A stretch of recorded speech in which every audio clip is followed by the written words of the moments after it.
Hola a todos, estamos en Pensar con Otros, Ciudadanía y Democracia en Colombia y hoy nos acompaña Alejandro Gaviria porque vamos a hablar de educación y democracia. Alejandro, muchísimas gracias por compartir con nosotros hoy. Muchas gracias, Natalia, por la invitación. Contento de poder acompañarte.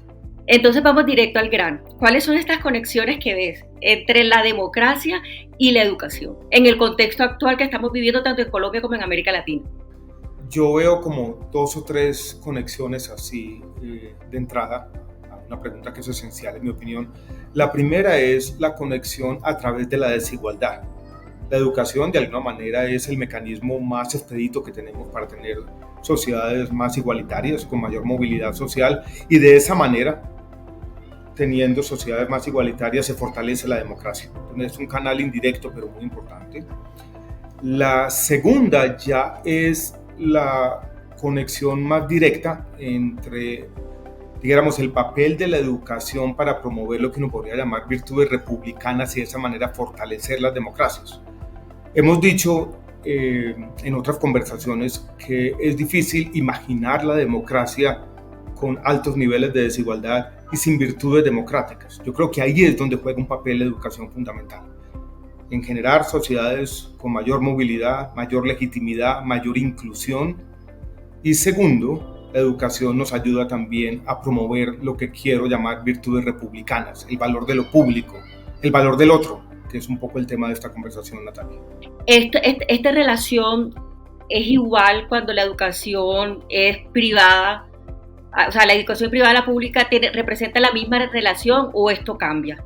En un sentido estricto, yo diría que yo no haría una diferenciación entre lo público y lo privado, sino la educación en general. Sin embargo, hay un debate que es de naturaleza académico, sobre todo con el papel de la educación pública, y no ahora, sobre todo en la modernización de Colombia, de América Latina, incluso también para los Estados Unidos, en transmitir esas culturas y valores democráticas, sobre todo al interior de la educación pública, cuando la educación estaba surgiendo como el propósito común de las repúblicas nacientes en América Latina en el siglo XIX. En las investigaciones que yo he hecho, yo me he preocupado de otra cuestión y es de cerrar las brechas entre lo privado y lo público. Varios investigadores en Colombia, entre ellos Mauricio García, con quien tú has tenido también conversaciones, han hablado de un apartheid educativo, de dos mundos en la educación que no se tocan. Una educación de mucha mayor calidad, donde las familias más privilegiadas pueden educar a sus hijos, y otra educación de menor calidad, donde está buena parte de la educación pública, donde va el resto de la sociedad. Con ese tipo de diferenciación y de brechas o de abismos sociales, será difícil también mantener legitimidad plena para nuestras democracias. Así es, Alejandro. Además, yo siento, pues también se ve mucho la diferencia entre la educación en las zonas rurales y en las zonas tradicionalmente afectadas por el conflicto en Colombia y en las ciudades, ¿cierto? Sin duda es así, y es así en todos los niveles educativos. Uno de los problemas más complicados en las zonas rurales, Natalia, me tocó a mí entenderlo. No alcanzamos todavía a diseñar las políticas públicas porque yo fui ministro de Educación por poco tiempo, por 7 meses nomás. Y son esos diferenciales de calidad y también podría decirlo de esta manera de pertinencia en la educación en las zonas rurales que hacen que los niveles de deserción sean altísimos. Y ahí es donde está uno de los principales generadores de desigualdad de oportunidades en nuestro país. Esos altos niveles de deserción que se dan en muchas de las zonas rurales dispersas, incluso en municipios pequeños en nuestro país. Yo los primeros estudios que hice después de terminar mi doctorado en economía fue sobre ese tema, sobre el papel de la educación en la movilidad intergeneracional y la movilidad social en Colombia. Escribí incluso un libro que se llama así, Los que suben y los que bajan, tratando de hacer en su momento, fue hace 20 años, una radiografía de una sociedad desigual, que era la nuestra, y viendo cómo a pesar de los problemas, los avances educativos de los años 60 nos habían traído un poco de mayor equidad y mayor igualdad y por lo tanto mayor cohesión social y por lo tanto quisiera pensarlo así, una mejor democracia. Así como hemos hablado de imaginar la democracia, pues hablemos también de imaginar la educación. Me estabas contando ahorita que estuviste apenas 7 meses frente al Ministerio de Educación. Me imagino que ya tú te habías imaginado muchas cosas y que te quedaron muchísimos sueños por cumplir. Entonces quiero saber cómo te imaginas la democracia y cuáles son esos sueños que todavía están por ahí pendientes. Me parece interesante, Natalia, esa pregunta porque hay como dos visiones de la educación o de los problemas sociales o incluso de la sociedad y del cambio social. Hay personas que tienen una gran visión que incluso tiene elementos éticos y morales, una visión abarcadora, que es una sola y es única. Yo he tendido a ser una persona como diferente. Me gusta más pensar los problemas, en este caso los problemas de la educación, en partecitas que yo pueda analizar, en resolver problemas concretos, en buscar soluciones concretas para esos problemas concretos identificados. Por ejemplo, cuando estuve de ministro de Educación para resolver, yo hablaba en su momento de espacios de posibilismo, o sea, problemas concretos que ya había identificado, que no iban a resolver todos los desafíos o dilemas de la educación, pero que resueltos nos permitirían seguir avanzando.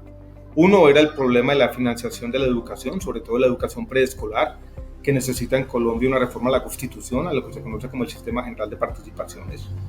Otro era una reforma que me parece que sigue siendo urgente a lo que se llama el sistema de aseguramiento de la calidad en la educación superior, que hoy en estos momentos de cambios de la inteligencia artificial, de la humanidad creando su propia obsolescencia y demás, esa regulación excesiva está coartando la posibilidad de innovación en muchas instituciones de educación superior. También pensé que allí había mucho que hacer y seguir avanzando en planes de infraestructura educativa muy asociados a la universidad pública en ciertas regiones del país, pero me gustaba partir ese problema en estas tres partes, inmiscuirme en los problemas de las políticas públicas en cada una de estas divisiones y así ir construyendo un mejor sistema de educación para el país. Esa es mi visión del cambio, es un poco más, ¿cómo llamarla?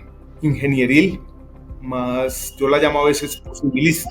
Yo he dicho a Natalia que a veces me gusta practicar cierto optimismo trágico, o sea, entender que vivimos en un momento de dificultades, pero practicar ese optimismo casi como un tema axiomático.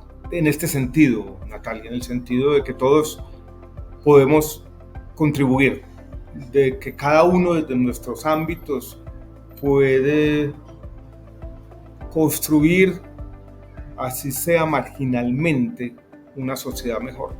Y creo que allí en ese foro cité una frase que estaba por allá en una página web que yo tuve hace un tiempo, de Jorge Luis Borges, y la cito de memoria. Él decía, incluso está muy relacionada con la educación, que decía lo siguiente, cito de memoria, abro comillas: no conocemos los designios del universo, pero estoy convencido, estoy seguro de que si actuamos con justicia y razonamos con lucidez, ayudaremos a esos designios que nunca nos serán revelados. Quizás esta frase nos muestra dos posibilidades de la educación en la visión por la que tú me preguntabas y que yo me enfoqué más en problemas concretos. Una visión de la educación nos llevaría a eso, a ayudarnos todos y a enseñarles a los jóvenes, sobre todo, a actuar con justicia y a razonar con lucidez para construir, por supuesto, una sociedad mejor y enfrentar de manera adaptativa como tienen que ser los desafíos de este presente tumultuoso.